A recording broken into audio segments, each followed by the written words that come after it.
Magandang hapon sa inyong lahat. Narito na po ang inyong update. Alexander Lexter Jules and Mama Entrata, Darren Espanto, Ami Perez, and Curtis at ang the whole team ng It's Showtime. Pasalamat tayo po sa It's Showtime family.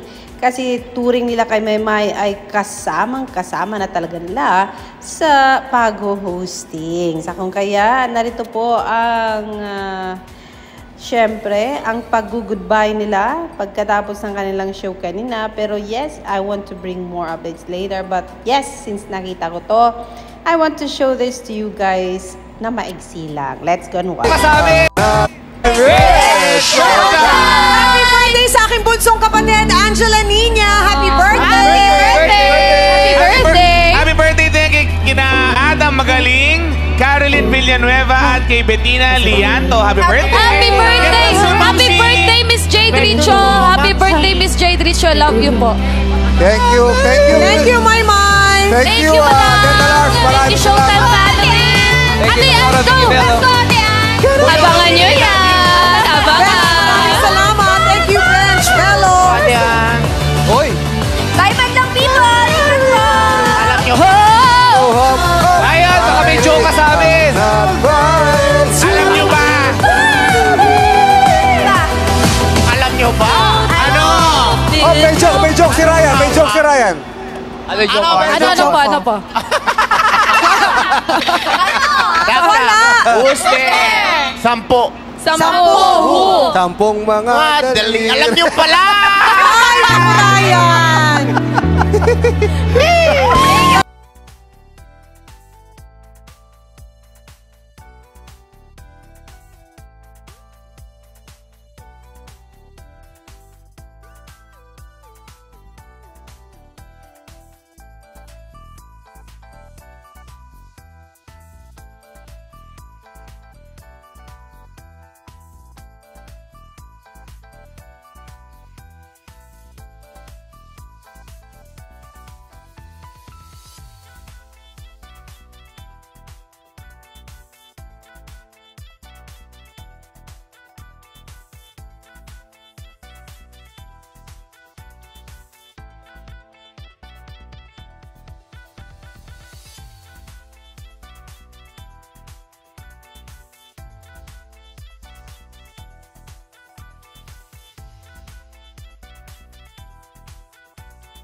Isang bagay na talagang sasaya po ng ating mga kaibigan sa mga pasok or passion ni May sa pagpasok sa Showtime this week. Kahapon napaka-cute niya rin po sa kanyang pulang damit. And with this blue with necktie na parang estudyante, napaka-cute po ng ating scene. Yes, that's what focus sa akin nito yun.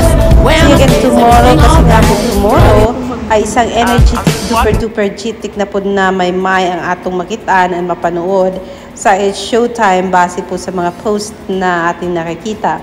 And we are expecting tomorrow sana ay meron na pong pa-trending na mangyayari galing sa mga nagmamahal kay Maymay. Showing Showtime and TMA how much we love Merita, Maymay, and Trata, mga kaibigan. So yes, totoo ang sinabi niya.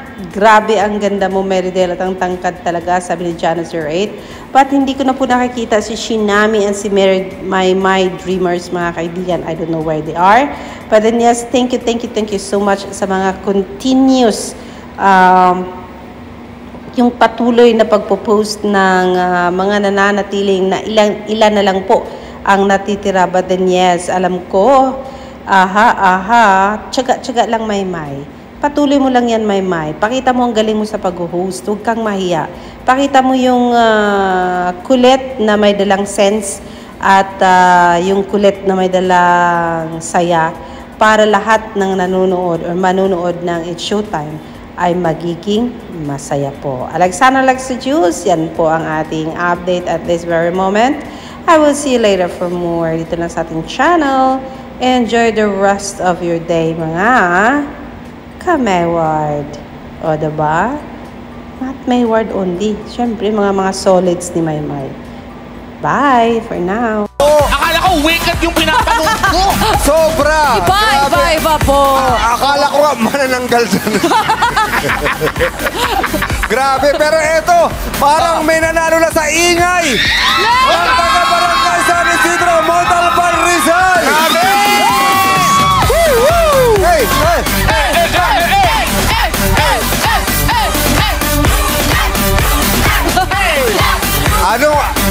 Anong problema nyo? Wala sila problema, masaya sila. Oh, bakit ganyan kalakas ang energy? Siyempre naman, pinakamagandang muse na yan sa barangay namin!